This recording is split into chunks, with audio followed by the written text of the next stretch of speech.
ایک مرتبہ بلال حبشی کے متعلق آتا ہے کہ وہ حبشی ہونے کی وجہ سے ان کے ہونٹ موٹے موٹے تھے، گھنگرو والے بال تھے اور کالے تھے، اور ادھر ادھر گوشت تھوڑا نکل آیا تھا، اور حبشیوں کا سر پچ پچا کشمش کے جیسا رہتا ہے، جیسا کشمش پچ پچی رہتی ہے، دبائے جدھر دبا ادھر دبتی ہے، ویسا سر تھا، لیکن پورے صحابہ آپ کی عزت کرتے تھے۔ ایک مرتبہ ایسا ہوا، صحابہ بیٹھے ہوئے ہیں، کسی معاملے میں بات کر رکھے گئے، حضرت عمر رضی اللہ تعالیٰ عنہ کی زبان سے ذرا سا تلخ جملہ نکل جاتا ہے، کیونکہ آپ قریش کے تھے۔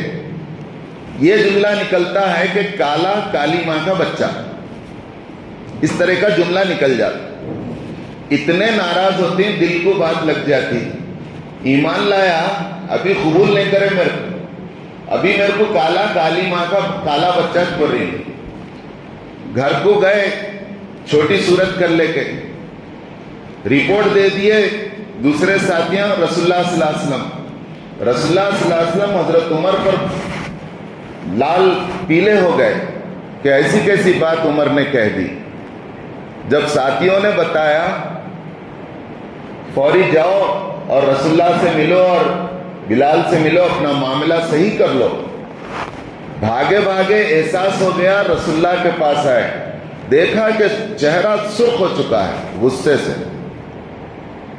اور آپ نے جو جملہ کہا وہ یہ تھا کہ اے عمر، ابھی تمہارے اندر سے جاہلیت کی بو آ رہی۔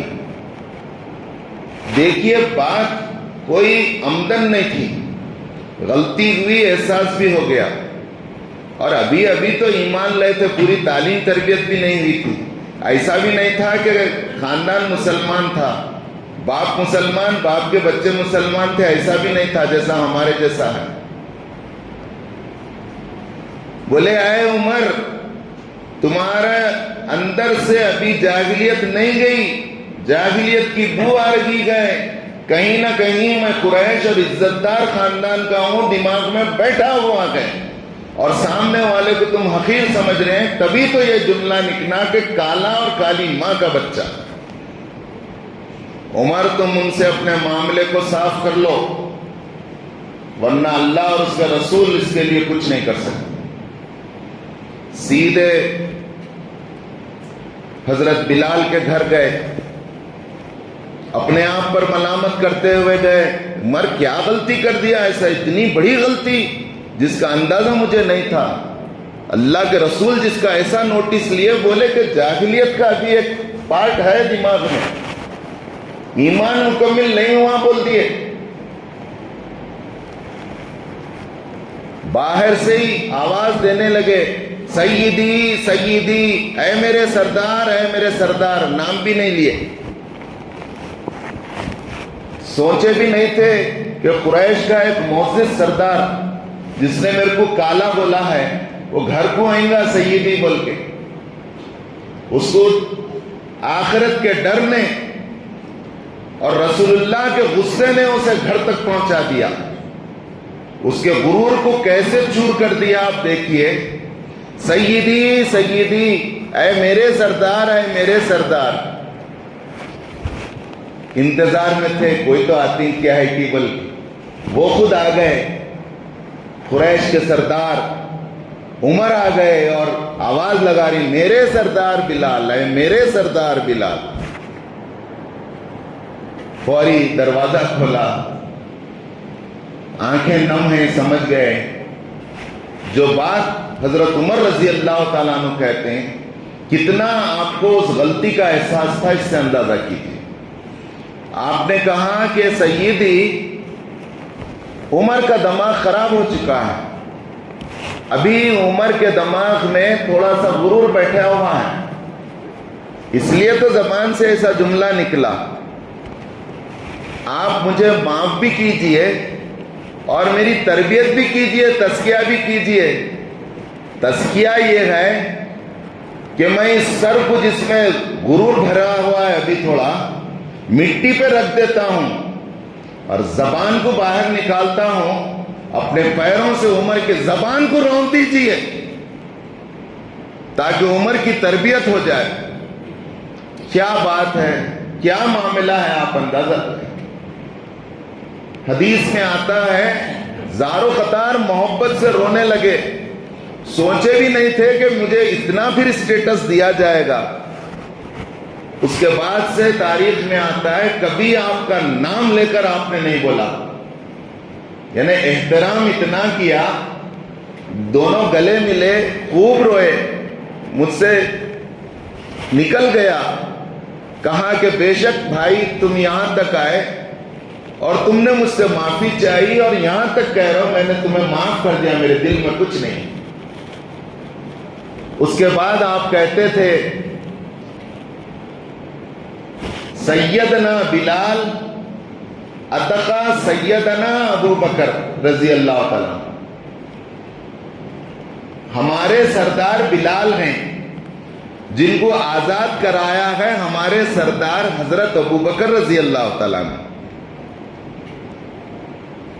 حضرت بلال رضی اللہ تعالیٰ عنہ رسول اللہ صلی اللہ علیہ وسلم کے مؤذن خاص تھے, ہم سب جانتے ہیں. آپ کی اذان سے پورا مدینہ گونج اٹھتا تھا. لیکن آپ کو حیرت ہوگی یہ بات سن کر کہ شین کا تلفظ نہیں آتا تھا. اشہدو اللہ الہ الا اللہ پورا نہیں بول سکتے تھے, سین سے پڑھتے تھے, اشہدو اللہ الہ الا اللہ پڑھتے تھے. لیکن آپ ہی کو اللہ کے اشارے سے مؤذن رسول مقرر کیا. ایک مرتبہ معراج کے سفر سے آپ واپس آئے, راستے میں دیکھا جب جنت بتائی گئی تو کچھ آہٹ محسوس ہوئی, آواز آئی. آپ کے گائیڈ حضرت جبریل علیہ السلام سے پوچھا کس کی آہٹ ہے یہ؟ کہا کہ آپ کے صحابی بلال کی ہے. تو بولے انہوں یہاں کیسا؟ تو اللہ میاں ان کے درجے کو بلند کرا. تو واپس آ کے پہلے حضرت بلال سے ملے پیارے نبی, یعنی اس وقت واقعہ ہونے کے بعد. بولے بلال ہم نے جنت میں آپ کی آہٹ دیکھی ہے, اور ایک حدیث میں ہے بلال کیا بات ہے کہ تم جنت میں میرے سے آگے آگے جا رہے. اندازہ کیجئے وقت کے رسول صلی اللہ علیہ وسلم کہہ رہے ہیں بلال کیا نے کیا, بولو نا تم کرتے سو, اللہ تعالیٰ میرے سے آگے آگے تم آپ کو جنت میں جاتے ہوئے میں دیکھ رہا ہوں. تو حضرت بلال بولے جب بھی کوئی میرے سے چوک ہوتی ہے فوری 2 رکعت صلاۃ التوبہ پڑھ لیتا ہوں, اور وضو کرتے ہی 2 رکعت تحیۃ الوضو پڑھتا ہوں. وضو ٹوٹتے ہی وضو کرتا ہوں, اور وضو کرتے 2 رکعت تحیۃ الوضو پڑھتا ہوں. تحیۃ الوضو کی اتنی بڑی اہمیت ہے کہ رسول اللہ بولے بلال تمہارے درجے کو اللہ اتنا بلند کرا کہ جنت میں تم میرے سے آگے آگے چل رہے.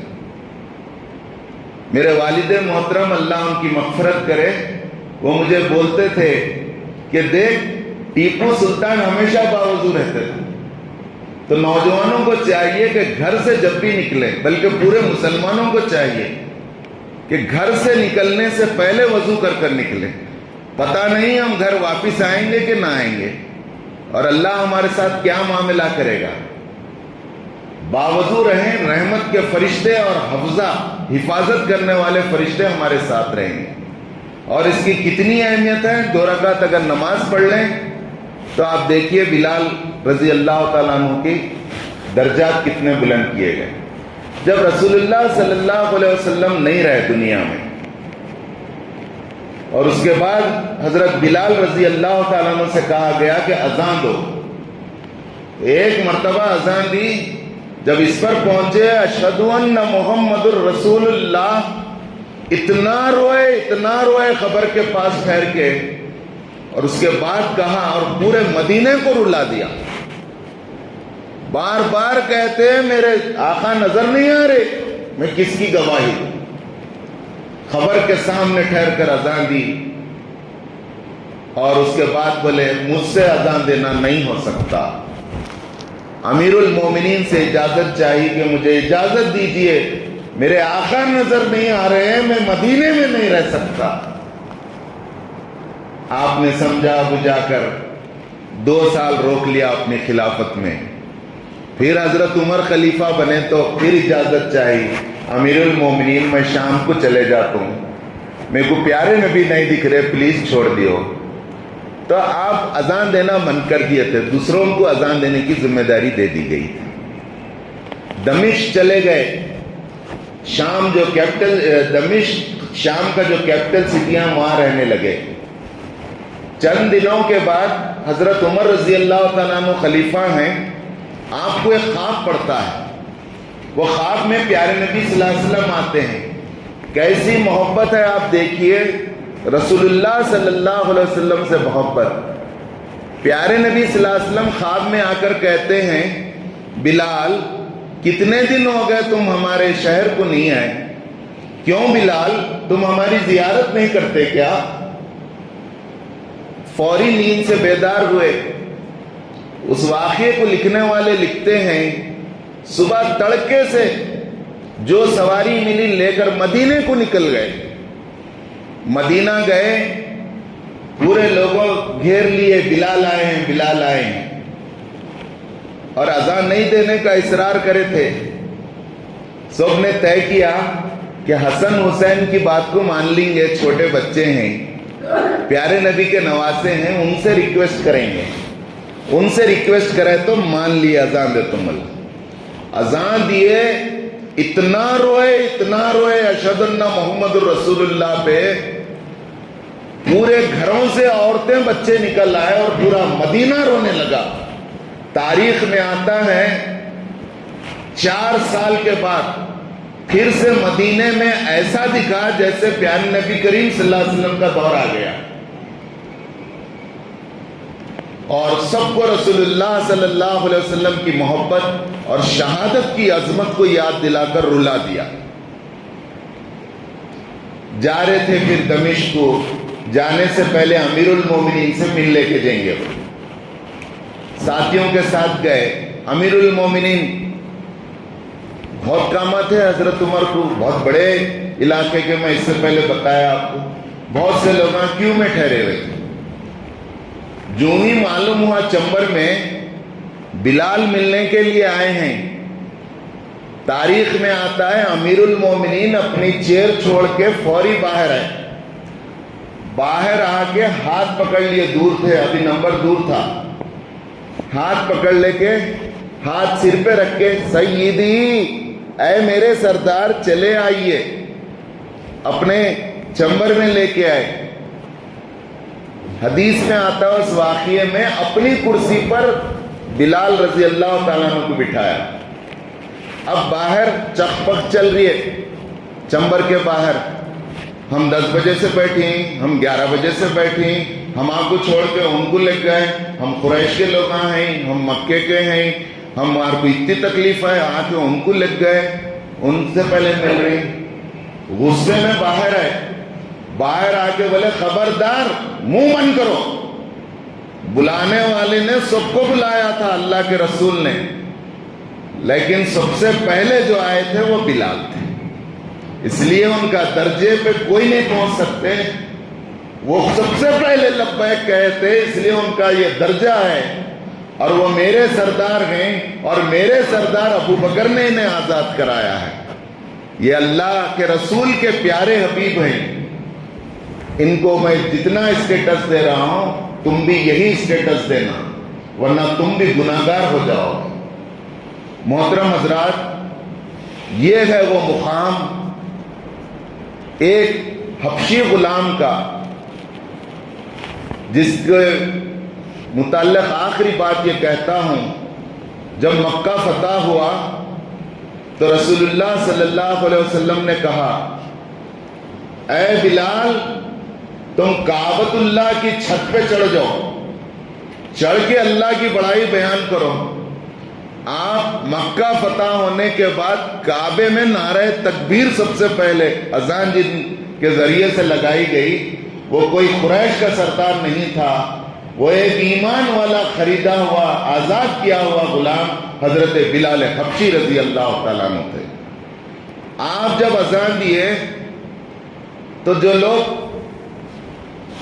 مجبوراً ایمان لا رہے تھے سرداران, واقعات میں آتا ہے بڑے بڑے سرداران اپنے منہ میں انگلی کو چبا لیے, ایک نے کہا کہ اچھا ہوا کہ میرے بابا پہلے مر گئے، کاش کہ یہ منظر نہیں دیکھتے ہماری بے عزتی کا۔ دوسرا بولا میری ماں میرے کو کئی کو جلی ہوں گی، یہ منظر میں دیکھوں، ایک غلام جا کے کعبے کے چھت پہ چڑھ رہا ہے اور چڑھ کے اس کا یہ مقام دیا جا رہا، اس کو اتنی عظمت دی جا رہی ہے کہ وہ اذاں بول رہا۔ رسول اللہ بولے خبردار، اسلام میں نہ کوئی گورا ہے نہ کوئی کالا ہے، اللہ اور اس کے رسول کے پاس اسی کا مقام اور مرتبہ ہے جو اسلام میں اول ہے، بلانے پر اول آیا ہے، جس نے دنیا جہاں کی مصیبتیں جھیل کر اس نے اسلام کو گلے لگایا ہے۔ اللہ سے دعا ہے کہ اللہ تعالیٰ ان بندوں سے راضی ہو اور ان کے نقش قدم پر ہمیں چلائے۔ وآخر دعوانا ان الحمد للہ رب العالمین۔